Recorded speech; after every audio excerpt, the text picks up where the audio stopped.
you have value, and you can take that value is yours, and you can take it and you can go anywhere with it. Lauren Veneziani with DC Film Girl. And Chloe, so nice to see you again, and congratulations on this film. I loved it so much. No notes. Obviously one of my favorite movies of the year. I've seen it twice now, and I thought that it was just so like sexy and romantic, but like unsettling. And I think that it's going to be relatable for so many women, no matter what industry they're in. You obviously wrote, directed, and produced the film. So how much of your own journey is in this story, and how much do you relate to the character of Emily?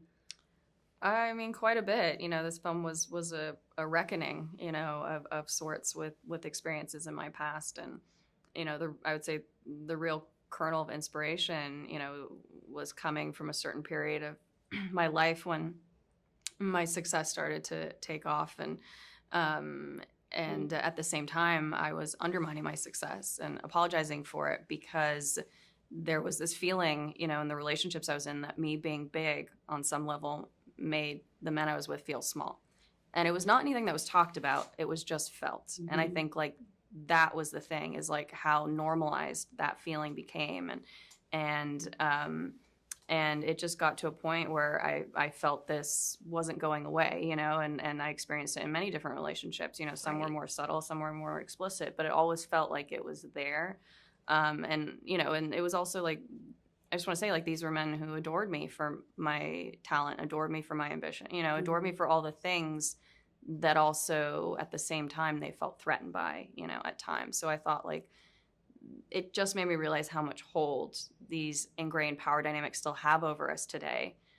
So, you know, that was something that I just felt I wanted to put on screen, because it felt like a story that needed to be told, and it needs to be something that we talk about. I'm sure it was like a cathartic experience for you too. I know you said you poured your heart and soul into the film, and it clearly showed.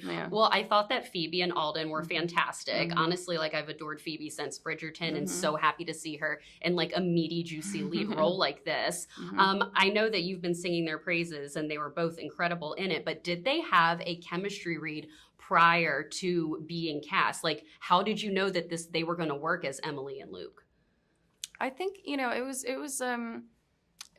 a gut instinct I had when casting both of them, you know, but as soon as they got in the room together, I think it was pretty clear to everyone that, you know, they were so believable as a couple. And they looked so good together, and there was a spark, you know, and obviously through rehearsals when we got into, you know, exploring it, and we actually got to work, like, we built out that chemistry, and we did some backstory and improvisation of like the first time they said "I love you" and the first time they met, and so things to kind of build out that chemistry. But honestly, I have to say it was pretty much there from the start. That's awesome. Yeah, like, I mean, it was definitely there from the start. I love that certain like filmmaking choices you did. Like, I know you said that you were trying to create like a fishbowl effect, and like you don't see a lot of like walls and things like that, like within their apartment and in their workplace, but also just the way Emily was, like with her outfits, like the way she was dressed. Like, she tried to wear the turtleneck, but then changed back into the blouse, and just by the end, her hair had completely unraveled. I noticed that the second time I watched it. So was that, talk about like the specific choices with Emily's appearance, and then also like their apartment and the workplace, and how you chose to film that. Yeah, so in terms of wardrobe, the way I talked about like her outfits with her costume designer Kate Forbes, is we talked about it like this is her armor going into, you know, the office, especially, you know, with those kinds of men.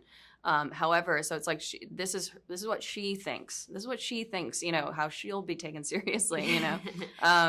But she still also wanted to hold on to her femininity. And so the way she does that is through these kind of frilly tops and silk blouses and she, it's something that makes her feel confident. But of course, like, what I also wanted to show with that is that the margin of error for women is so paper thin, you know? So like, yes, it's like this frilly blouse, which is so subtle, you know what I mean, in so many ways, but yet gets used against her, you know,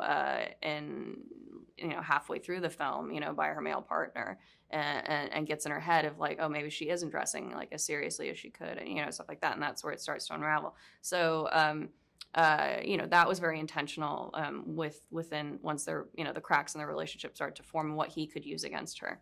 And then in terms of like the set pieces, we're in the apartment and the office so much, and that's very intentional because these are characters that are workaholics.